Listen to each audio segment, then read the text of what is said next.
listening to Get Yourself the Job with Jennifer Hill and Brandon Maslan, only on LA Talk Radio.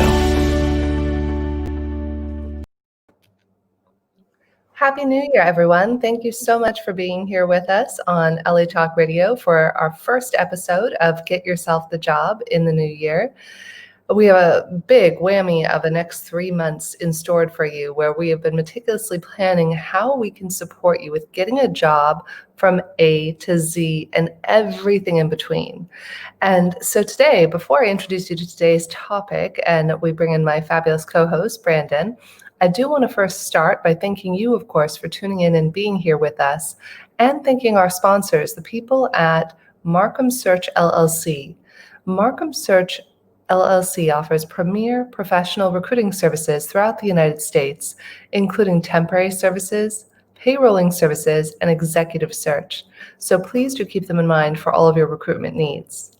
Now, without further ado, I'm going to hand it over to Brandon Maslan to share with you a little bit about today's topic on the mental side of the job search. Thank you, Jenny. So it's an honor to be doing this with you, as always. We're going to talk a little bit today about where do you begin. So before any job search begins, there's this moment of doubt, of questioning, of wondering, how do I even get started? And that starts with an internal. I think so many people get the job search wrong because they go straight to the external. I'm going to connect with these people and I'm going to go interview and I'm going to go send my resume. And in many ways, that's the worst thing you can do. You and I were talking about that earlier today. It's bad in careers and it's actually bad in relationships. If you go out and create a life before setting a strong foundation, it may be that life or career you created is not going to stand the test of time because it's not on the foundation of who you truly are. And we do this in our careers as well as our lives. And so, look, this is the benefit of age a little bit, right? It's why we jump around a little bit more in our 20s in many, many ways, and why we settle in our 30s and 40s and 50s, if you will. Look, on that fact, though, I coach a lot of people. I would say the majority of people I coach are on sort of the third stage of their career. And I love that work because there's a stability of the knowledge of who we are, but it's still that difficulty of the mental state. So that's why we're starting here. We're starting with what is the mental state you need to be in to even begin your job search. Because if you're in the wrong headspace, you're going to find the wrong job. Completely agree with you. Yeah, it's if we don't take the time to set ourselves up powerfully to begin with, it's like everything is built on a house of cards and it comes crumbling down, whether it's a couple months into the job or a few years or even a few weeks into the job. I remember I had one guy who worked for a company I worked for, and he was only there 3 weeks.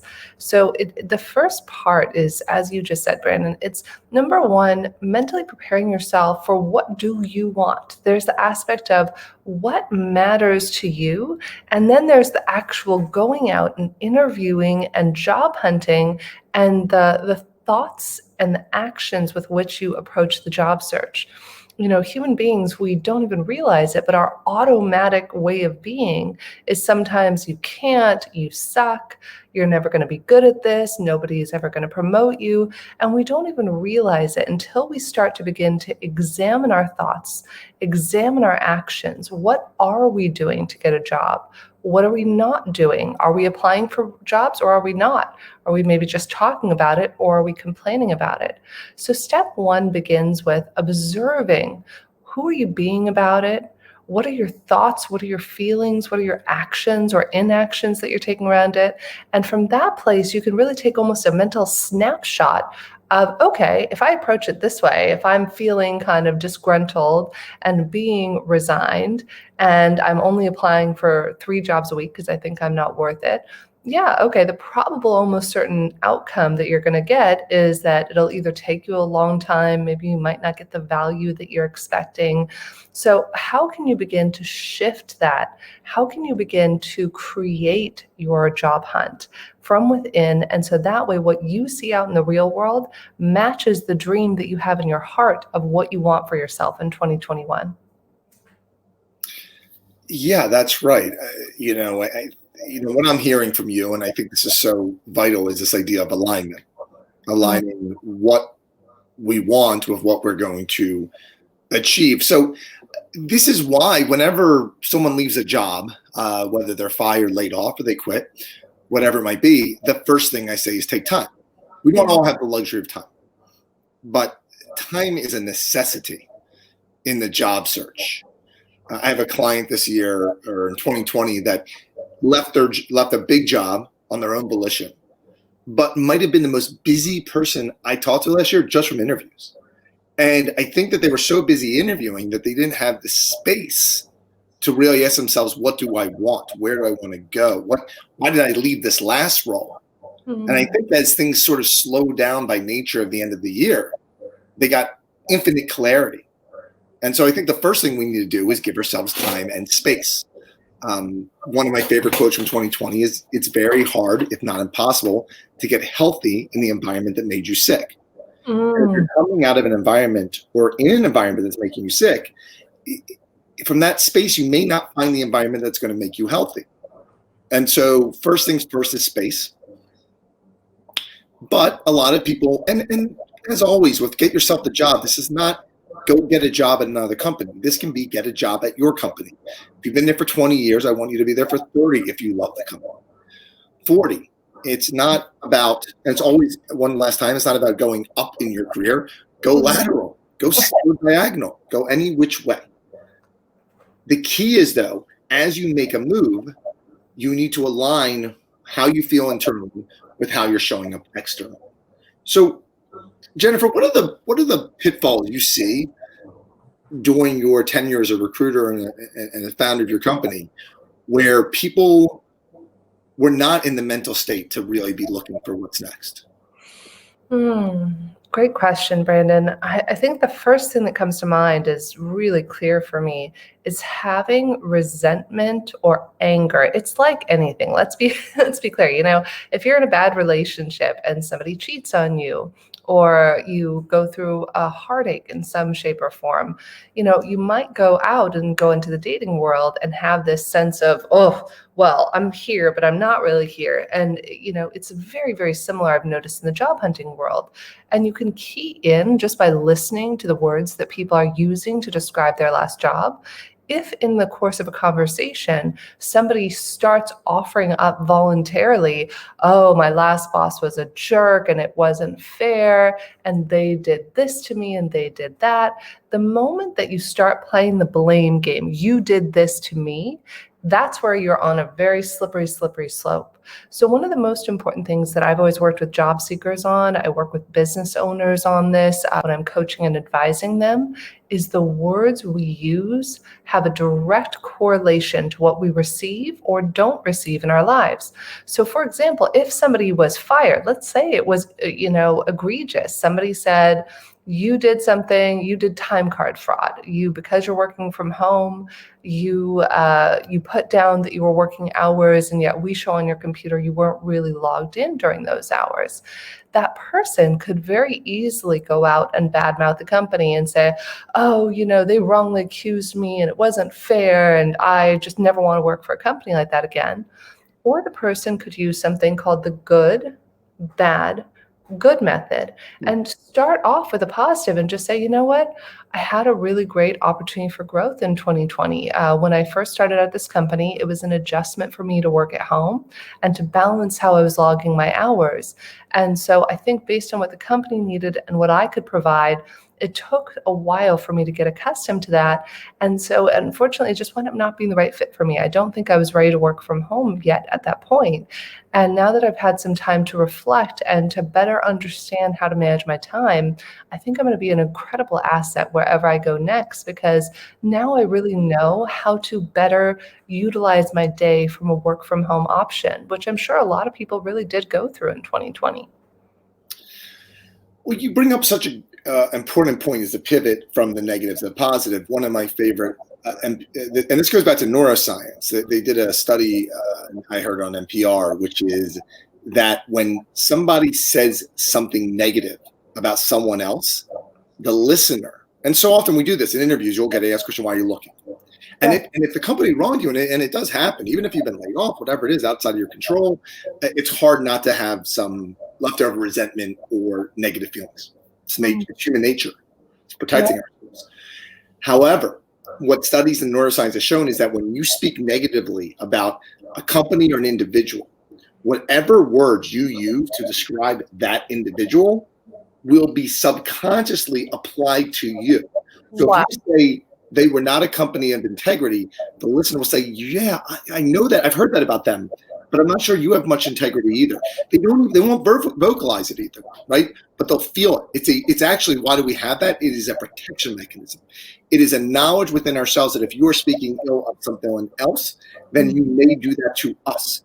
Therefore, and if you ever want to see this played out perfectly, watch The Bachelor or The Bachelorette. Watch it. It is a perfect human psychology case study. Someone will come to The Bachelor or Bachelorette and said, this person is terrible. They're cheating on you, or they're doing this, or whatever the bad thing is. And the Bachelor or Bachelorette will go, okay. They'll do one of two things. They won't believe you, and you will get off the show, or they will believe you, and they will get rid of the person that you said bad about. But watch if next week or the week after you're not gone too. It always, without fail, it's a constant, and it's a protection. And I think companies intelligently do that as well. Interviewers do that well. HR leaders, we look out for it. So number one, when someone comes to me, to your point, Jennifer, and says, and I've helped, I don't know, just like you, hundreds if not thousands of people find their next job within their companies or beyond. The number one question I focus on without fail is, why are you leaving? Why are you looking? And even if it's internal, why are you leaving? Why are you looking? And the reason is, just like a resume, it may not get you the job, but it can sure as heck prevent you from getting the job. It's not going to be the thing that's going to, they're going to go like, well, great, you're leaving for a great reason, come join us. But they're going to, to your point, they're going to hear enough bad in it that they love you as a candidate, but there's something about you, and they're going to push away. They're going to push away. So it's a first mental state. You're 100% right. And I'm not saying, by the way, process it. Have all the negative feelings about your former jobs. Lord knows I do sometimes. We're all human. But it's the difference between holding that and being authentic. Now, what is the secret? The secret is that whatever you're doing next is so different that you don't have to even talk about the old job. You can say, look, the company changed, or it got acquired, or I was in marketing, now I want to be in HR, best case scenario. But at your best, where you get luckiest is when they're not aligned at all. That way you don't really have to spend time. If you're going though if you're going from exactly the same industry job into now the same job, then once again, I still suggest find something different enough. But we're going to end, funny enough, this 3 weeks, one of our last episodes will be, how do you leave the old to go to the new? We had some fancy title of transitioning, smooth transitions or something like that, right? Yeah. But anyway, that's my thought. So I align 100% on that, because that will prevent you from getting the next job internally or externally. Great. And I do want to bring up, one of the cool things with this platform is, for those of you joining us on Facebook, on the LA Talk Radio website, we're actually interacting with you while we're live here as much as possible. And we had a question come in from one of our listeners. Dr. Ro Guzman said, why are you leaving?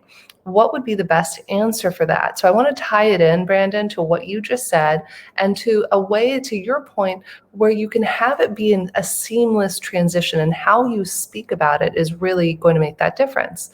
So years ago, what I was taught is, what's missing? The only reason we ever leave job A for job B, or position A within the same company for position B, is because there's something missing over here. It's the same reason we leave a relationship. So start off, number one, by asking yourself, what's missing? And then two, to take it to Dr. Ro's question, is that you actually want to ask what's missing, and then find a way to describe that without being significant. When we make something dramatic, or when we make it a big deal, oh gosh, what's missing? They just never paid me enough. Okay, so they didn't pay you enough, and you're making it very dramatic, that probably still might leave kind of an icky feeling with the employer. So instead, soften it. always soften your language. And you could say, when I first started this job, I was very grateful. I've learned so much from my team. We had talked about the opportunities for advancement in the organization, both fiscally or financially, as well as the opportunities for alternative positions. And unfortunately, it just wasn't able to materialize. I understand where they came from. Because of COVID last year, they had to lay off people. And for me, though, I really want to be able to take that next step in my career. And it's just not something they can offer me. So notice there's a very soft fluidity to the way that was described. You're lightly touching on what was missing without making it jarring or a big deal. And then you're smoothly just talking about it and saying, and that's why I'm excited to be here. And you're also having compassion for your employer. The person said, listen, I get it. They offered me, they said they'd be able to offer me a promotion, and COVID happened. And it's just not available in this organization. And I want to find a place that is going to be able to provide me with what I'm looking for. I'm so grateful for that question. It's such a great one, and it's such a necessary one that everyone should ask.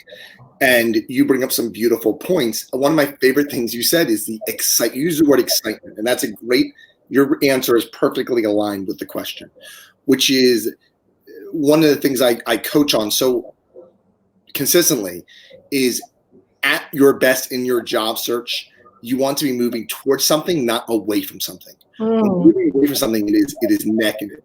Nobody wants to be your escape hatch. They don't want to be your escape pod because they know you're going to escape to them, and then you're going to abandon ship again. They know that intuitively. We all know that when we're dating someone out of a bad relationship. I'm your landing pad, and we see this all the time in recruiting. Now, to your point, though, the best way to answer it is exactly right. Talk about why you're excited to be joining this company. It's a little bit of a trick, right? Where basically you're not answering the question. In general, if you're having to really answer why you're looking, no real good's going to come from it.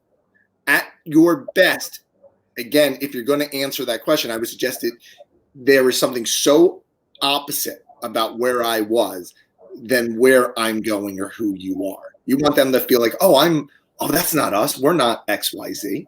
But more importantly, I'm really excited to come here because you can basically, by the way, this is where you can get away from you can say all the negative things you want in a positive way. If you have to get it out, right? You had a bully of a boss. It was a terrible culture and they paid you pennies. You can literally say, I've looked at your Glassdoor reviews. I've talked to other people. I hear you have amazingly empowering bosses. I hear that your culture is a place where people come and they stay. And one of my favorite things is I hear you pay people what they're worth based on the work they do. You basically get to say all the bad, and you get to sound like a hero, because here's the other part of neuroscience. The same logic applies. When you say something positive, people associate those same positive qualities to you. So you can actually answer that question and sound like a hero. And everyone's like, oh my God, they love our company, they love our culture. And really what you're saying is you're just the opposite of this dumpster fire. If I may, Brandon, there's one thing that occurred to me that we haven't touched on yet that I think is really beneficial. Whenever you're considering doing anything new, maybe it's going out with someone new, maybe it's buying a house, finding a job, whatever it is, my go-to for this is something called a wish list. And I'm going to share with you what that is. This is the precursor. This is step one that predates anything else you ever say or do in an interview, because I know we're going to deep dive too into some of the interview questions and do mock interviews later in the series.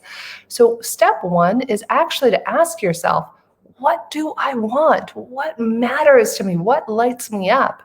And so you have this wish list. You can write it down in your journal. You can write it down on your phone. And what you want to do is you want to ask yourself about all the elements. You might have 5 elements to your dream job. You might have 25 elements. Some of these might include things like opportunity for growth, 401k plan, great culture, salary of over $80,000 a year. I'm giving a lot of arbitrary stuff. So you have to ask yourself what matters to you. And again, that list could be 5 things or it could be 25 or 30 things. Here's the step that most people don't do. So you now have that list. Pause. Ask yourself, what percentage of this overall wish list do I need in order to make a move, in order to accept a new job, in order to leave the job I have, in order to buy the house, to marry the person, whatever it might be. This is a very valuable tool. So once you've created the list of however many items you have, you want to assign a percentage to each one of them. So perhaps the thing that matters most to you is maybe you're going to have a baby in the next year, or you're planning to become a parent and you want a good paternity leave. That might be 10% of your overall wish list. So you would assign a percentage next to that 10%. And then just below that would be maybe really good medical insurance. You would give that 7%. So totality of it adds up to 100%. Then again, you ask that question, what percentage do I need? And you have a heart to heart with yourself and you say, okay, do I need 70% of this or do I need 90%? And every time that you go in to interview somewhere, or you go house hunting, or you go on a date, whatever it might be, you then cross-check that list and you see, okay, how am I doing? And in this way, you make thoughtful choices based on your heart's deepest desires and not just on a whim or being razzle-dazzled because something looks shiny and new. It's very easy to want something different than your situation if you're currently miserable. So this brings a level of consciousness and awareness into the process that you can, after every interview, go, oh, how does this match what I'm looking for? Yeah. And I like that you pointed out one thing that you shared there was the importance of it. So often in the job search, we're job. And I think you kind of intersperse some life in there, whether it's time or family or, my old joke is I thought I wanted to be a life coach, but no one would hire me. So instead I'm an executive coach to make sure my executives have the best life possible. And by executives, I mean, 18-year-olds joining the workforce, and I mean 80-year-olds in the workforce, but anyone, I'm really career focused. But the reason I spent so much of my life unhappy in my career, and I know what it is not to be unhappy. And we forget how much in that list life plays in. Put more simply, we spend so much time trying to reach the top of the ladder. Don't spend any time thinking about whether we want to be on the top of the ladder. And so one of my favorite clients of all time to that of the wrong headspace was on the big company, not the worst culture, just not the best, but spent their entire 17 years on the ladder, climbing up, and had a bully of a boss, and eventually got pushed out for all the wrong reasons, really. Mm-hmm. And the thing that person got, though, was time with their kids and time with their spouse. And it turns out their marriage was fine, but it wasn't healthy. And their kids were fine, but they weren't as great as they could be. And in 6 months, it was a 180. The family was connected. The wife was they were more in love. They were happier and healthier than they've ever been. And when we got that individual back into the workforce, that was a deal breaker. Family first, job second. And that person has had a meteoric, transformative rise in their career. Everything they wanted when they were in the bad environment has happened in the greatest environments because they focused on that list that their kids and their wife matter most of all. And then they found careers. And guess what? Companies love that. And people loved working for a leader, a senior executive top leader who cared about their families. I mean, it's amazing how when we make that list and we put our life into it.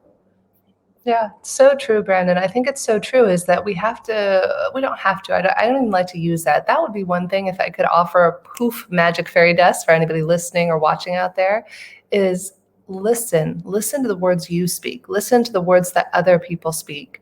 And notice, is what you're saying aligning with what you mean to be saying? So you want to avoid words like I should, or I have to, or I'm going to try.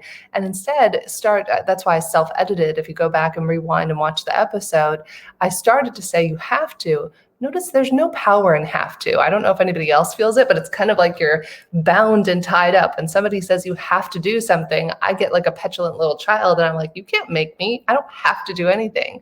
So even when I speak it, I'm like, oh gosh, that just doesn't feel right. And instead you could say, oh, we have the opportunity to. We have the opportunity to bring play to this, to have it be an adventure, which ties into the next thing I want to touch on, Brandon, which is who do we want to be in an interview? Who do we want to be in the job? We started off talking a little bit about this. What are your feelings? Who are you being about your current job? And the same is true of when you go to set foot in for an interview or your first day of work. You want to pause and you want to ask yourself, who do I want to be in this interview? Do you want to be charismatic or like, oh, go ahead, Brandon. No, I think that since the purpose of this episode to that point is mental state. I think that it's so difficult to be the version of who we want to be or we're meant to be when we're leaving an environment that maybe sends us all the signals of who we're not. And so what the analogy I've come to use in the 10,000 hours of executive coaching, not to mention all the hundreds of thousands of hours as a recruiter I use, is the funhouse effect. That so many times, it's so funny to use relationships because in so many ways work is relationships, but to keep it work focused, when you spend your career, especially if it's 20 or 30 years in the same company, it's like being in a funhouse. What I mean by that is you go in every funhouse, they have the line of mirrors, and one makes you feel really short, one makes you feel stretched, one makes you feel wide and fat, and they're all distortions. They're distortions of who you really are. They do not mirror back the true you. They mirror back a distortion, and that is what a organization or even. And it doesn't always have to be an organization. It could be the best company in the world. You just can have a bad manager, by the way. It just can be a shitty manager. And in that case, they're going to distort your lens. And so the problem is with this mental state, if you're getting a distorted image back of who you are, then that's how you're going to show up in the world. You're not going to show up as confident. You're not going to show up as your strength. If anything, you're going to go, well, I'm weak here and I'm weak here. People literally interview that way, by the way. They literally go into interviews and go, I'm really not good at this and I'm not good at that. And I don't know. I've interviewed that way. God bless me. Yeah. But at my best, and I think with every client's best, if you have enough space from the funhouse, or you can either, and by the way, we're going to talk about an exercise at the end that helps you get outside of the funhouse. That's how we're going to end today's episode. But if you're still in the funhouse, whatever it is, the distortion, the important thing to recognize is there's more than one lens of who you are.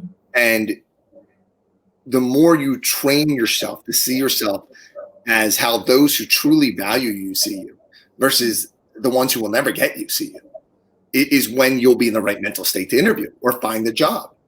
It's just, that's true. That's life. But we forget that we're in the fun house. So we begin to believe the distorted image, and we interview from that space. We look for the job from that space, and nothing good happens from it. So true, Brandon. I mean, it's so true. That's why there's what I like to call reactive versus proactive interviewing. So reactive interviewing, you're like the guy from the Matrix going, woo, question, and you're like trying to dodge the bullets that are the questions being hurled at you in the interview, as opposed to proactive interviewing, where all of a sudden you're kind of like, Neo, and you're like, yeah, boom, I'll throw the clock. Oh, perfect. And what that looks like is anticipating what somebody else's concerns are, doing the work up front. It's like anything, the more prepared you are, the more effective that you're going to be in the interview. And, I just love too the idea of asking yourself, how do you want the interview to go? This is an example of a proactive interview. You ask yourself, okay, this is my dream company. I've always wanted to work at Fandango, just as an example. And what I love about them is this, and gosh, I'm a creative person. I'm a UX UI designer. If I had it all my way, I would love to come across as somebody who is creative and perhaps dynamic and have a real authentic connection with everybody I meet there. And so you could set that as your intention before you go in there, whether you're sitting in your car or if you're sitting in your office and it's a virtual interview. Ask yourself, how would I love this interview to go?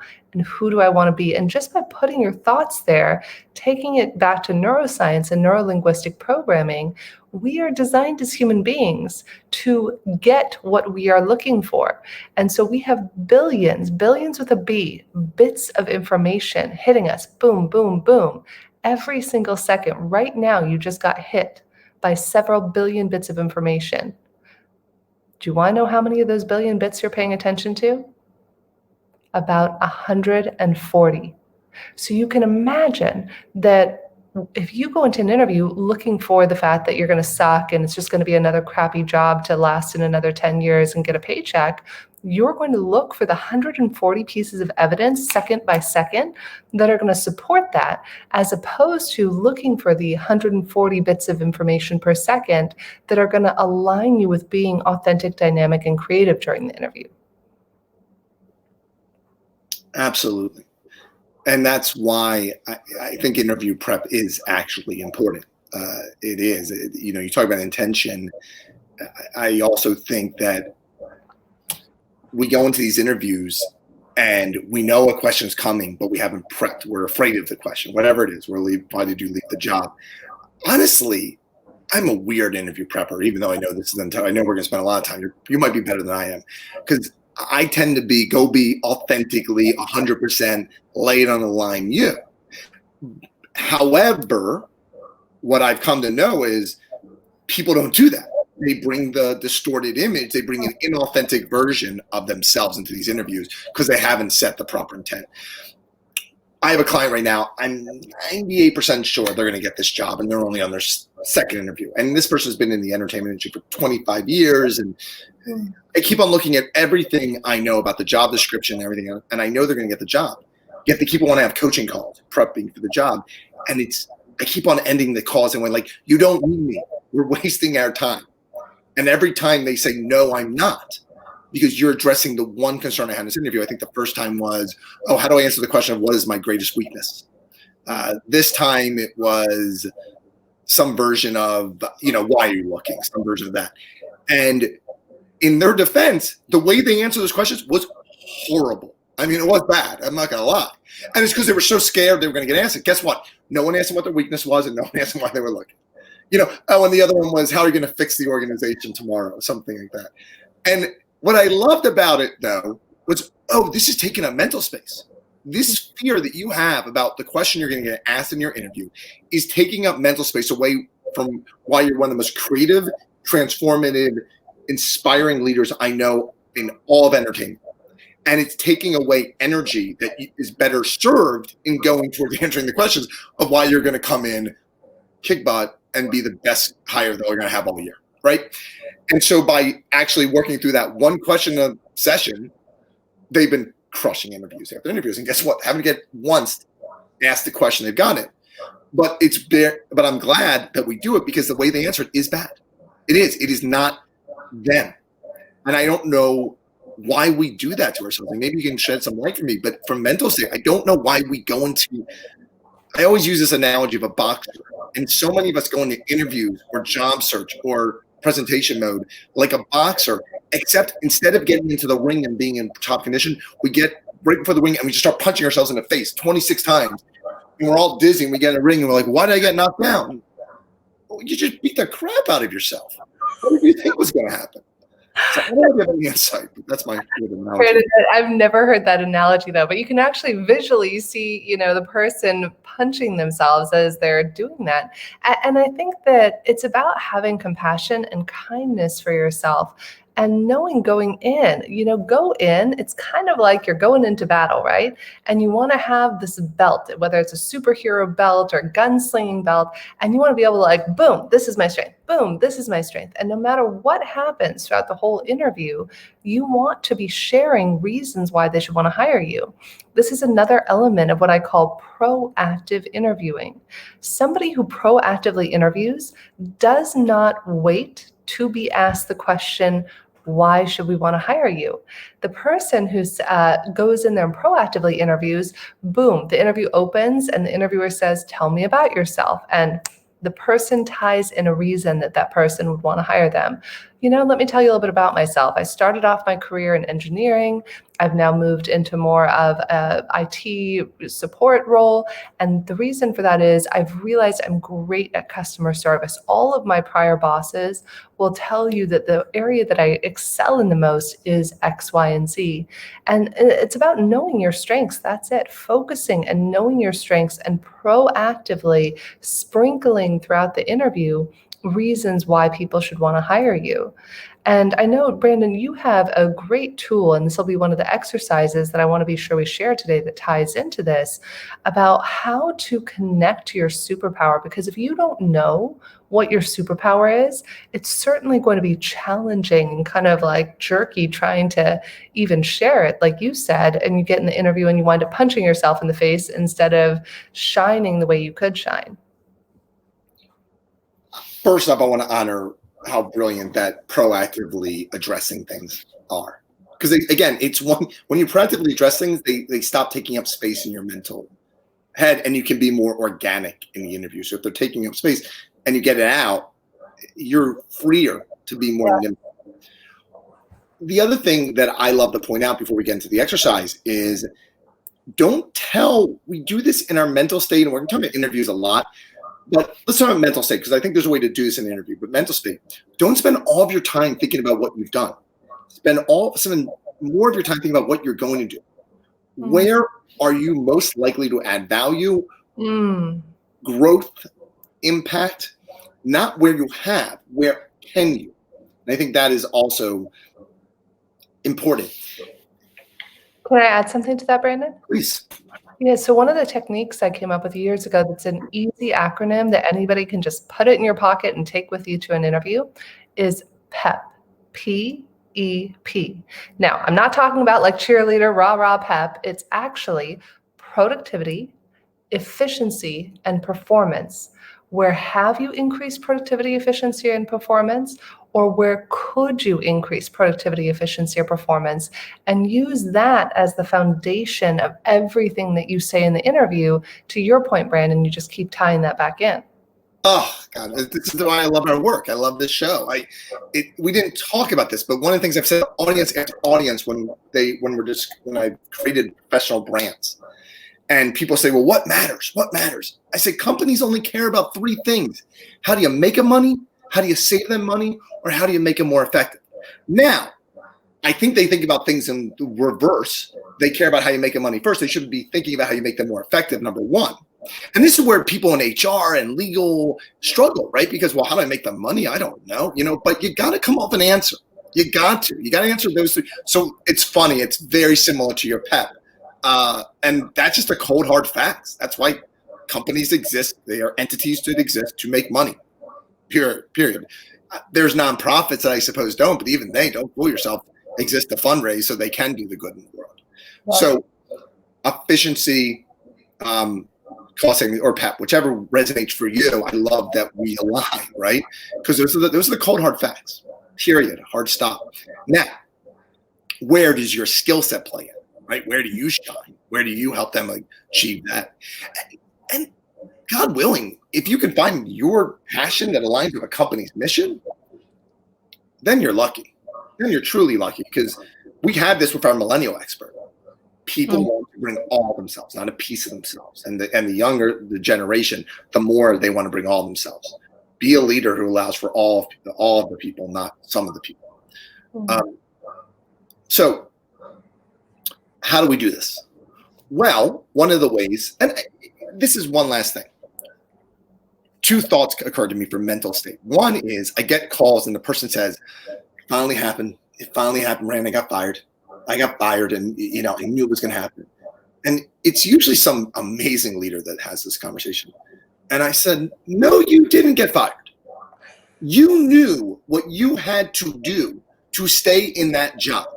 You knew that you had to deal with, it's as bad as misogyny to as simple as, I don't know, lie, or make yourself, softness, just make yourself not that big because the person's threatened by you or whatever it is.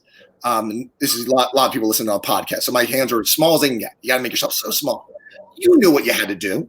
But you got me as a coach, and I'm never going to let you. You got to talk to Jennifer Hill. She's never going to let you. None of us are going to let you live small. So unfortunately, you chose the path of authenticity. And guess what? You got spectacularly fired. That's my old joke. And that's my favorite thing. I'm telling you, the clients who've stuck with me for 6 years who say, Brandon, you changed my life. Those are the ones who are getting spectacular. I'm not trying to get anyone spectacularly fired. But usually when it happens, people with the scope of longevity realize They didn't get spectacularly fired. They spectacularly quit in their own authentic way, which is they couldn't leave their teams, they couldn't leave the company. They're rooted in loyalty, but they couldn't also make themselves small or just make themselves tiny. And one thing about mental state, if you are unlucky enough to get fired or to some degree laid off, is easier because everyone did. It's not you. This affects you, but it's not about you. But fired, so often you quit just in your own very unique way. So I think that's one. Two, though, is the fun house. Back to the fun house and mental state to sort of put a nice little bow on it, right? We leave, and I warn everyone, even if you're leaving and you're a director and you're going to a VP role, or you're a VP, you're going to C-suite, or you're 21 and you got your first job. It doesn't matter. That matters less. But the point is, you're going to have doubt. You're going to have questioning. Whenever we move, we have doubt. And so what's very important as you leave a job, whether you go to a new role internally or you find a new role externally, is to talk to the people who know you best. I like to call it sort of the, this is a weird example, but there was a woman, an actress from the 70s show who passed away, who everyone said passed away today. And the outpouring of how great she was a Bond girl. She was this amazing pioneer. And then guess what? Turns out she's still alive. And my thought was, that's pretty fucking amazing. Because guess what? That woman basically just had a full eulogy. And she's going to be able to read, if she's okay, God willing, she'll get to read all the amazing things people said about her. It was amazing. Everyone should die so that everyone writes something amazing about them. I mean, but it's true. So, not saying you need to pass away or fake pass away to get there. Sometimes we forget how amazing we are because people have stopped saying it to us. And the higher you go in your career, the less they are likely to say to you. When we're trying to manage someone up, oh, you're smart, you're great. The higher we go, people stop caring. So when you look for a new job, here's what I want you to do. Do a eulogy tour. Go to 12 people in the company, and what's going to happen is you don't have to go to them. People come to you and say, hey, you meant this to me. You meant that to me. Keep an email outside of your company, obviously if you're leaving, that says, Julie said this, John said this. That will buoy you when you're gone. That will be the truth. Because people wait until you're leaving to tell you how much you meant to them. Jennifer, any thoughts on that? Because I'm going to give the power of 3 next. I think it's a really great point, Brandon, because it's about not only receiving it and also sharing it. Many times on the show, and I'd love to have him join us again, Dr. Paul White, who is the author of Appreciation at Work that he co-wrote with Dr. Gary Chapman, the creator of the 5 love languages, talks about, receiving gifts, words of affirmation, quality of time, these 5 elements that you have. And I think it's important that no matter who we are and where we're at in our career, we can go out of our way and we could take just a little bit more time to appreciate one another. It's great what you're saying, Brandon, to receive that. Like, I love the idea of receiving it. And simultaneously, I think it's so powerful to give that compliment, just unsolicited. Tell somebody why they're amazing, or find out, how do you most feel appreciated? Do you like it in public? Do you like it in private? Do you love a cup of coffee or like a remote? I could send you Starbucks and we could sit and have some good quality one-on-one time. And doing that has us all it buoys us as human beings. So it's great to ask for the feedback. Hey, what would you say my strengths are? And simultaneously to also always be giving that feedback to the people around you so that they feel valued and honored and appreciated. Oh, and I love that you talked about the methodology, the way we communicate with someone. And we talk about love languages, right? I just talked to a brilliant founder CEO today about this, that the importance of, she asked me a question of, I'm on the executive advisory board of their company. And she said, well, do you use Slack? And I said, it's not my favorite tool. I prefer email or text just because it's more immediate for me. And I'll check it all the time. And that's why she's so great at what she does. That something so micro as how can I best communicate with you? Wow. See why she's so successful. And her company happens to be a lot about connecting people and creating change. So love that point you make. Love it. So the power of 3. We'll send a link to this onto our show notes. You can find it on LA Talk Radio or on Apple Podcasts is where we keep our show notes traditionally. And I'll send a link to this. It's for the Clorox company. Clorox is an amazing company. I know we know the products, but just the culture of Clorox. And some of the most powerful leaders in the world have worked there, including their CEO, who's a powerful woman, Linda Rendell. And so in my work of Clorox, I was speaking actually on International Women's Day to the group. And we were talking about how when you're trying to rise in your career, figure out what's next. What is the best way to do that? And the longer you succeed, the more you are successful in a seat, the harder it is to imagine yourself in a new seat. And how do you avoid this? You avoid this by realizing that there is something so central to who you are that you can take that anywhere. That strength, that skill, you can take anywhere, whatever you do. Hopefully something you're great at, but whatever you do, and it will be consistent. It will show up, and that's how you should interview. That's the job you should seek. You should find this thing. So how do you do that? Well, what I suggested was you ask a family member, a colleague, and when I did this in LA, I called it the true friend, and that's anyone who's happy for your success. And we all know that friend who's not, just like that joke. But, a true friend is someone who you call and they would celebrate your success, or you would call and celebrate your pain, meaning someone who's genuinely happy for you. That's what a true friend is. Family. By the way, if your parent, for example, tends to be a little bit, keep you safe, don't ask them. Don't ask your parent but don't. This is not ask everyone. Ask your biggest champions. Ask the people actually, your champions do, they push you forward. They put you out of your comfort zone. That's what a champion does. They call you on your ass and they celebrate your wins. So here are the 3 questions you're going to ask. A colleague, a family member, and a true friend. What is unique about me? What is my superpower? Because if you've been watching this show, I'm a bit of a nerd. But if you're a chef, call it your secret sauce. I don't know, something cutesy though, something a little different that's going to make them think a little differently. So what's unique? What's my superpower, secret sauce? And what do I do to help you and others? Oh God, if you just ask one question, ask that. And when I say colleague, I mean former colleagues. I mean future, not necessarily future colleagues, but current colleagues. It doesn't matter who you ask. It's just someone who's worked with you. Now, why these 3 arenas? Why? Because these are 3 people who know you in very different ways. You may show up differently at Thanksgiving dinner than you do at your friend's wedding, than you do at, obviously, your day job. Yet, no matter how you show up, there's something so consistently true about you. I call it the red thread. It ties everything together. You want to find that thing. So I hope you get very different feedback. And by the way, it's not just 3. You can ask 30 people if you want. But what I'm looking for is if all 30 people say, one says you're strategic, one says you're a visionary. I'm looking for if everyone says you're empathetic. I'm looking for if everyone says you're a problem solver. I don't know what it is. What I know is there's something that you do in every arena of your life that is the same. And that is how you get into the mental state of what you should be looking for next and how you should be showing up in every interview. Because that, no matter how hard you try to hide it, you will never succeed.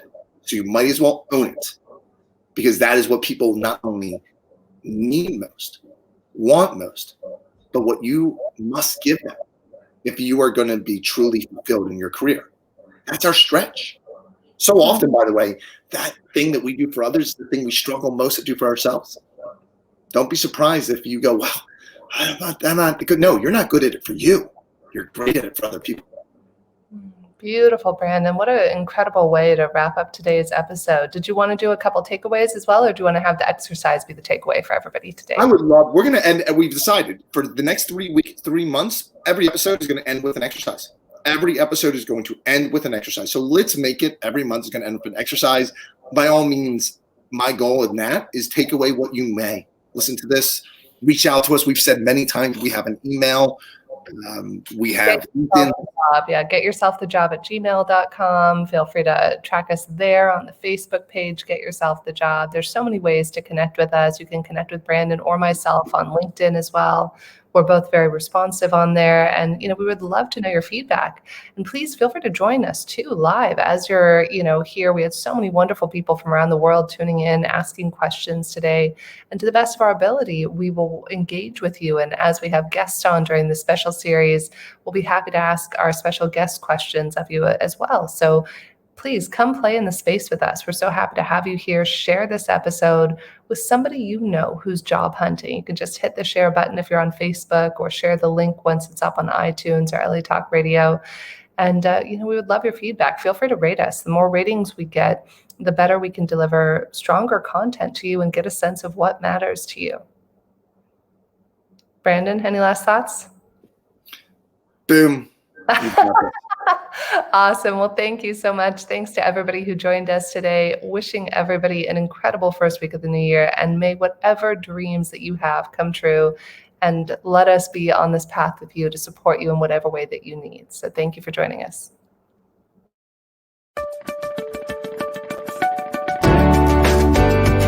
You're listening to Get Yourself the Job with Jennifer Hill and Brandon Maslan, only on LA Talk Radio.